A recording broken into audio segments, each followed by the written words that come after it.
sebagai alat yang membantu peneliti untuk memahami, untuk mengungkap, untuk menjelaskan data yang bersifat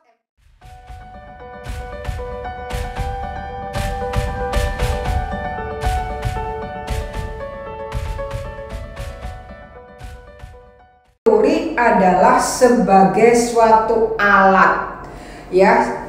Sebagai suatu alat yang apa? Yang mempunyai fungsi menjelaskan, yang mempunyai fungsi memprediksi apa yang bakal terjadi, gitu ya. Karena kita belajar dalam domain ilmu sosial, maka teori dalam ilmu sosial itu berbeda dengan teori dalam ilmu non sosial atau ilmu alam atau ilmu eksakta.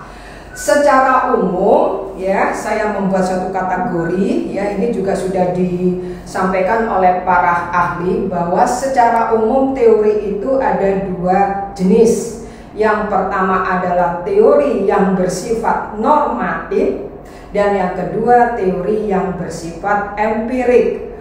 Teori-teori yang bersifat normatif itu umumnya melekat pada ide-ide, gagasan-gagasan dari para ahli.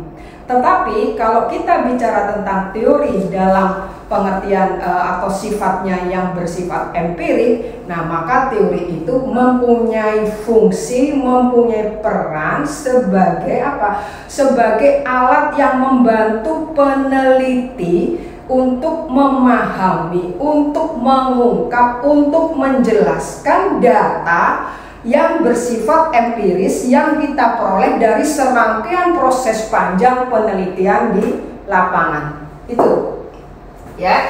Jadi ada teori, ya. Ada teori yang normatif, ada teori yang empiris. Kalau teori yang normatif, itu saya ulangi lagi, itu identik dengan ide-ide, gagasan, gitu ya. Ya, tapi kalau teori yang bersifat empiris itu teori yang mempunyai fungsi menuntun kita, membimbing kita, membantu kita untuk menangkap, mengungkap, menganalisis tentang data. Ini yang penting, gitu ya. Baik, saya kembali lagi kepada tanggung jawab saya untuk menjelaskan posisi teori dalam disertasi. Maka saya di sini akan menjelaskan apa itu teori.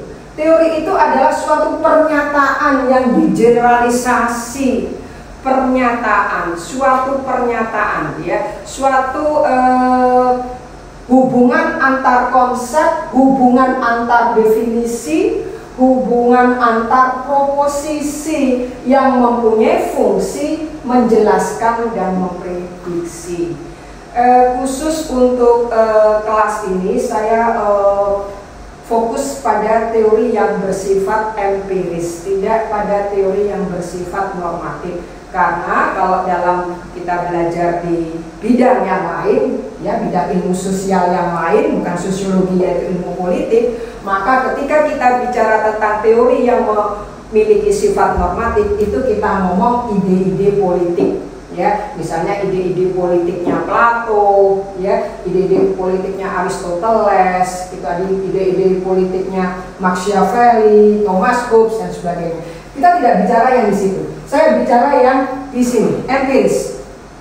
Ya, karena teori yang bersifat empiris ini disusun, dibuat oleh ahlinya itu melalui proses yang panjang. Biasanya mereka menggunakan suatu metode penelitian yang bisa kuantitatif dan bisa bersifat kualitatif. Tapi pada umumnya teori-teori ilmu sosial yang muncul di awal atau pasca abad ke-8, ya, abad 16 memasuki abad 17, itu hasil dari suatu proses panjang, ya, hasil suatu proses panjang yang mengandalkan pada fakta, yang mengandalkan pada kenyataan. Oleh karena itu, ketika kita bicara teori, maka kita harus tahu sejarah teori itu dibuat oleh pembuatnya, gitu ya. Karena apa? Karena kita tidak bisa sembarangan ketika milih teori. Karena apa? Karena ada backgroundnya. Setiap penyusun teori punya background dalam membuat teorinya. Misalnya, 3 serangkai teoritisi ilmu sosial yang terkenal, yaitu Karl Marx, Emil Durkheim, dan Max Weber, itu mempunyai teori sendiri-sendiri, dan teori yang dibuat oleh mereka itu berbasis pada metodologi masing-masing. Karl Marx maupun si Emil Durkheim itu mengandalkan pada metode penelitian yang bersifat positivistik. Ya, Durkheim sangat ahli dalam bidang statistik ketika dia meneliti tentang angka bunuh diri. Berikutnya, kalau Karl Marx, dia menggunakan suatu metode ilmiah ketika dia ingin menjelaskan revolusi buruh, ya, tapi dia gagal. Lalu Max Weber itu terkenal dengan ahli metode Verstehen, metode interpretif yang merupakan inti dari metode atau paradigma kualitatif. Jadi Verstehen itu adalah digagas oleh Max Weber ketika dia ingin menangkap, ingin menjelaskan tindakan seseorang itu pasti mempunyai makna. Ya, kalau yang metode positivistik itu dibuat oleh Auguste Comte. Jadi kita tahu, begitu juga nanti teori-teori ilmu sosial ya yang besar. Kalau Karl Marx, Durkheim, Max Weber itu disebut dengan teori yang bersifat makro. Jadi menjelaskan peristiwa, ya, menjelaskan fakta, menjelaskan realitas di tatanan yang bersifat makro, tingkat nasional. Misalnya, bagaimana pengaruh kekuatan gender terhadap perwujudan kesetaraan di Indonesia. Nah, itu berarti kita pakai teori yang makro. Tapi kalau yang teori meso itu berada di level tengah. Jadi itu kita meneliti tentang komunitas, tentang kelompok. Tapi kalau teori yang bersifat mikro itu kita meneliti tentang interaksi antar individu. Baik, itu di level ini. Jadi saya ulangi lagi.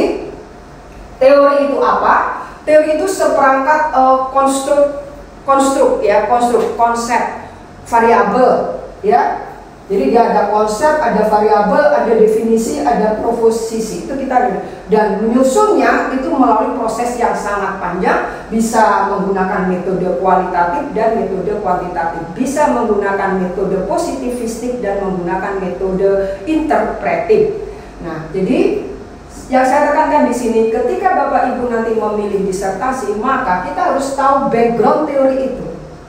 Ketika kita memilih background teori, maka kita akan melihat bagaimana misalnya teorinya Max Weber tentang teori tindakan sosial itu dia merefer teori-teori yang ada sebelumnya. Oke, saya memberi contoh, misalnya begini. Untuk memilih teori, karena kita sudah melihat bahwa memilih teori itu bukan pekerjaan yang mudah. Memilih teori itu adalah pekerjaan yang sulit. Karena pertama kita harus tahu latar belakang dari teori itu. Ya, jadi saya sudah menyampaikan beberapa contoh. Ya, ini latar belakang teori. Karena apa? Karena teori itu mempengaruhi penjelasan, ya. Karena teori itu mempunyai karakter atau sifat yang umum.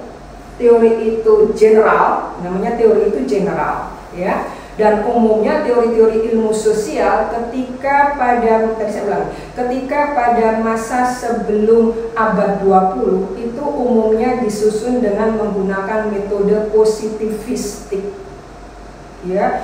Jadi atau menggunakan metode perbandingan. Oleh karena itu sampelnya atau kasusnya itu bukan 1, 2, 3 wilayah, tapi dan level negara. Ya, kita ingat di sini ya teori, kita bilang teori sosial klasik atau teori di sini ada teori sosial modern.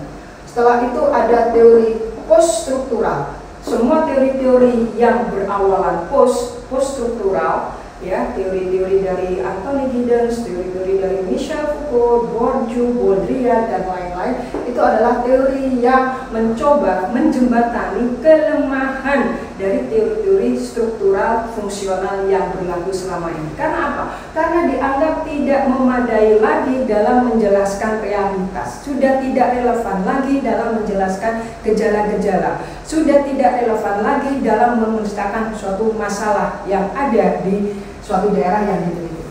Ya, saya tidak fokusnya di sini karena saya tidak fokus pada materi teorinya, tapi saya menyampaikan pada Bapak Ibu sekalian bahwa ketika kita memilih teori misalnya teorinya Bourdieu gitu ya, Bourdieu itu tidak menggunakan metode positivistik, Bourdieu itu menggunakan metode kualitatif, ya, atau menggunakan metode kritis ketika membangun teori tentang habitus dan field. Begitu juga dengan Anthony Giddens, ya. Jadi hati-hati ketika kita memilih teori dalam disertasi, dalam tesis, dalam skripsi, kita langsung berat milih Bourdieu. Kita harus tahu proposisi, konsep, ya, proposisi, konsep, definisi yang dipahami Bourdieu ketika mendefinisikan habitus itu apa, ketika mendefinisikan kekerasan simbolik itu apa, lalu ketika membuat definisi tentang kekuasaan simbolik itu juga apa bagi Bourdieu. Bourdieu membaca, Bourdieu bukan tiba-tiba ya. Jadi ketika dia mendefinisikan tentang kekerasan simbolik, dia baca karya-karya sebelumnya. Begitu juga dengan Max Weber ketika membangun suatu teori tentang tindakan sosial, dia membaca, merefer literatur-literatur yang ada sebelumnya. Jadi intinya bahwa ketika Bapak Ibu ingin memilih suatu teori, maka langkah yang paling mudah adalah Bapak Ibu melakukan review literatur atau review study, ya.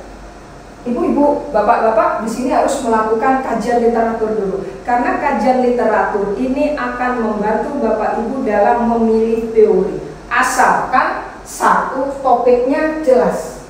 Bapak Ibu ingin meneliti apa? Ingin meneliti misalnya praktek kekerasan simbolik di kalangan pelajar, praktek kekerasan simbolik di kalangan generasi milenial.